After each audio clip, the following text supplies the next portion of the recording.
So today I am harvesting those first of the microgreens. So this is radish. So I've bagged up the radish. You can see it's 3.1 ounces.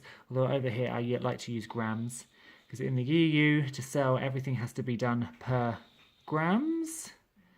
So 87 grams worth of radish. And that just came from 4 of these little flats. So one tray.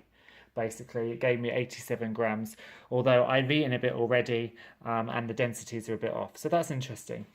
So the next thing I'm going to do is I'm going to do the sunflowers. I would think the sunflowers will be heavier because they're bigger seeds. And I've got a big tray here. So I would think we'll probably get 100 to 150 grams of these sunflowers. And then I'm going to start the process all over again and put right what I did wrong.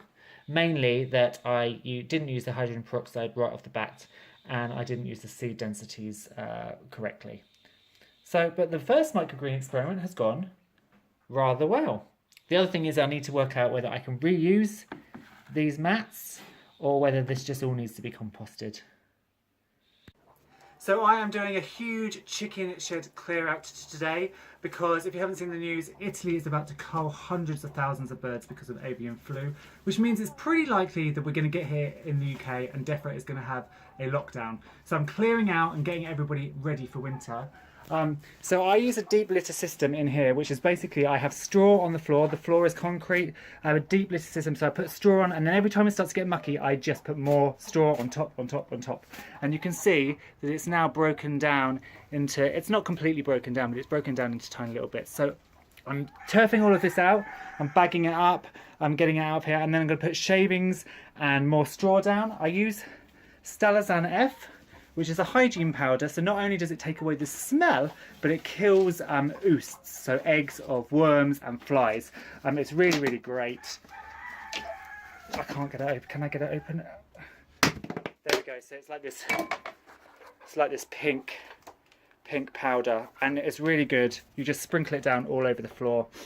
I'll be setting up new nesting boxes, clearing all of this out, and then also what I'm going to do is I want to get the flock ready for winter, so I'll be taking out, there's a few silky boys there, they will be coming out and I'm going to cull them this weekend for the freezer, so we'll just be down to just the hens and then Skeksis there, so we'll be ready so that when a lockdown comes, because I'm sure it will, we'll be ready just to shut them all in.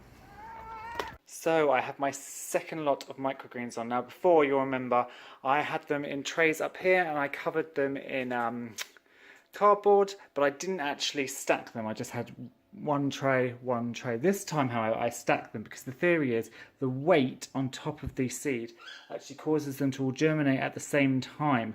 Because I did find with the sunflower and the radishes, they germinated separately, so then I couldn't just cut across the top when it came to harvest because they were all different things. So I've got 3 lots on. So I've got, in this one, I've got basil and I've got pak choi. So I did kohlrabi rather. I didn't try them last time. This is the first time I'm trying these 2.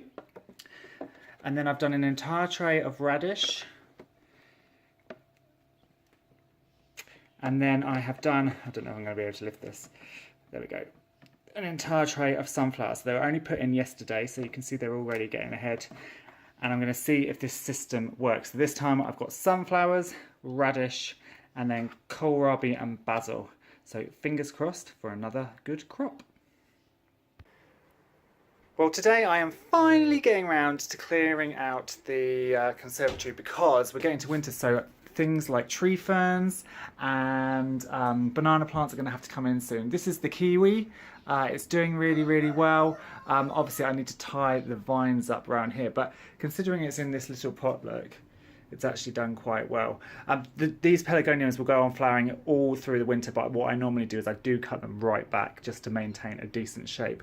I need to put these back into the greenhouse. I've also got a few seedlings, so I've got rose campion, which I got from somebody's garden, some seed heads, and these are little seedlings of alpine asters which I'm growing on and hopefully trying to hybridize into a new colour. They need to be pricked out and potted on. And then I've got a few little lambs lettuces, some spinach, and there's a little bit of rocket back here which also needs sort of splitting up and potting on and putting it into the greenhouse. So a busy day trying to sort out this mess. Today I'm kind of assessing the fencing because it's going to be winter soon, and you can see this trellising is all over the place. And look what's happening here. I mean, obviously this Mina lobata is weighing it down, but it's also, I think, keeping it up.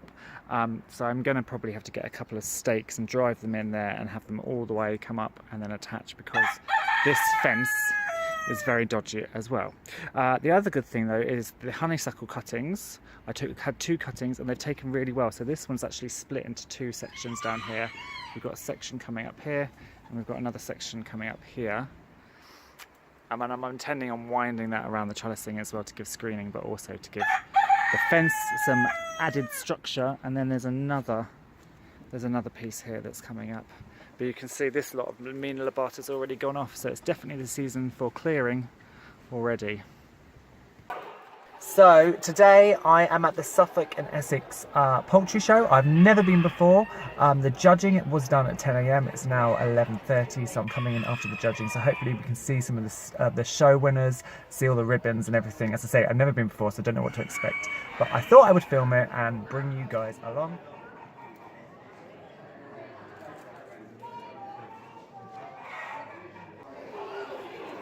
I always find these cockerels rather bizarre looking.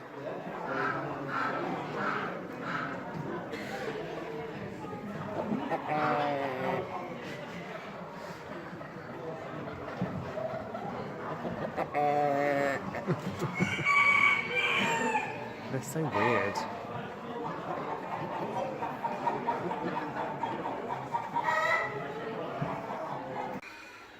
Well, today is the last cockerel culling day of the year. I have just got 3 roosters left from Chick Check, including this one. You can see they're tiny, and this is their maximum size.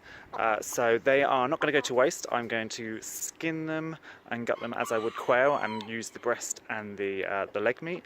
Now I use the broomstick method. I'm not going to show you me doing it, but basically you put their head under, as my boot was, and then you pull up and over and it breaks the neck really, really quickly. So that's today's little job. And then the flock will be ready for winter. All my excess, it's all right. All my excess birds will be gone, and I'll just have the hens left for overwintering. So that's today's job.